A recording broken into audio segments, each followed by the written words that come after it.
untuk bertobat. Bertobatlah, sebab kerajaan Allah sudah dekat. Karena itu mari kita berusaha tiap hari untuk datang kepadanya. Hidup selaras dengan firman Tuhan, atau di dalam bahasa yang lebih tinggi dikatakan ada harmonisasi dalam hidup. Hidup itu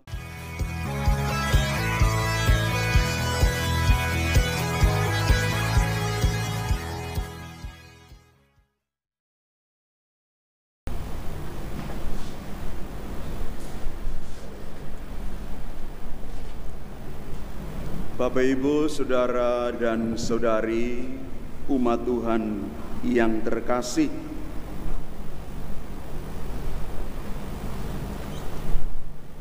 Kitab Kejadian melukiskan begitu indah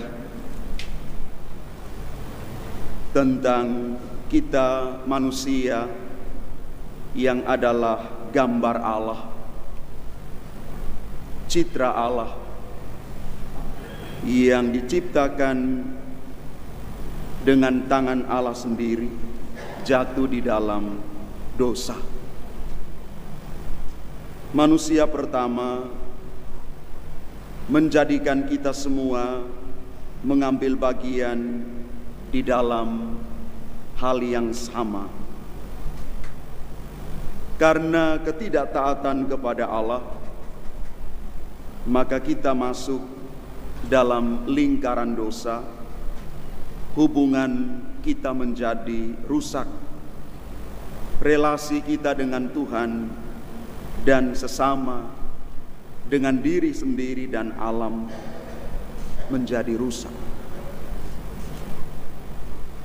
Maka bacaan-bacaan kudus yang kita dengar pada hari ini menggambarkan kepada kita semua tentang kedatangan Yesus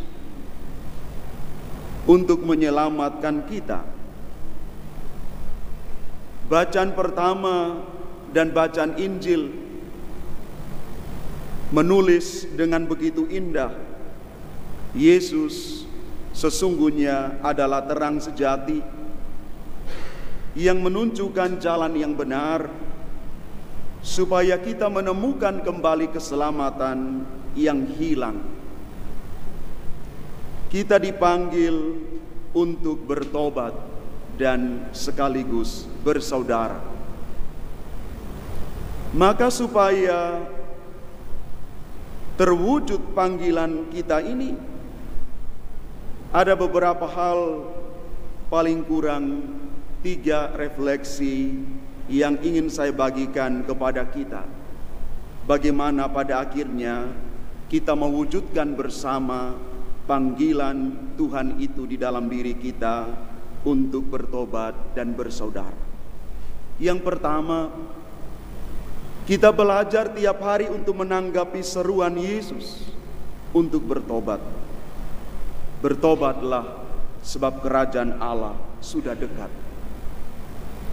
Karena itu mari kita berusaha tiap hari untuk datang kepadanya. Hidup selaras dengan firman Tuhan, atau di dalam bahasa yang lebih tinggi dikatakan ada harmonisasi dalam hidup. Hidup itu harus baik dan benar, hidup yang punya nilai. Yang kedua, kita berusaha untuk mengikuti teladan pelayanan Yesus yang menyatakan kasih-Nya kepada manusia. Karena itu, kalau kita mau ikut teladan pelayanan Yesus, maka ungkapan kasih kita kepada Tuhan harus seimbang dan sebanding dengan kasih kita kepada sesama.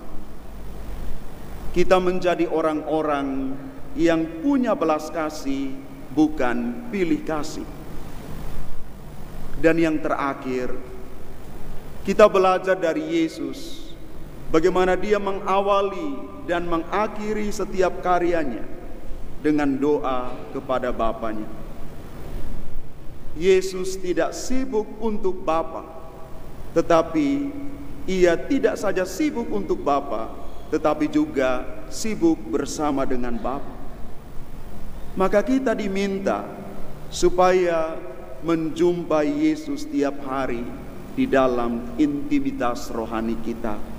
Ada waktu bersama Tuhan dalam doa-doa kita. Kita membawa segala harapan dan apapun yang kita minta untuk diberkati. Bapak, Ibu, Saudara dan Saudari yang terkasih, apa pesan firman Tuhan hari ini untuk kita?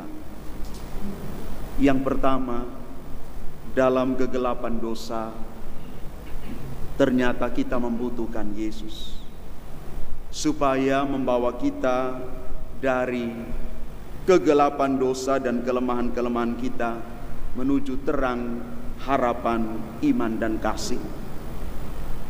Yang kedua, kita belajar untuk menjadi terang bagi sesama, mulai dari keluarga-keluarga kita. Dan semoga kita semua setelah mengalami terang Kristus, kita semua boleh hidup dalam kebenaran, hidup makin bersaudara. Tuhan memberkati kita sekalian. Amin.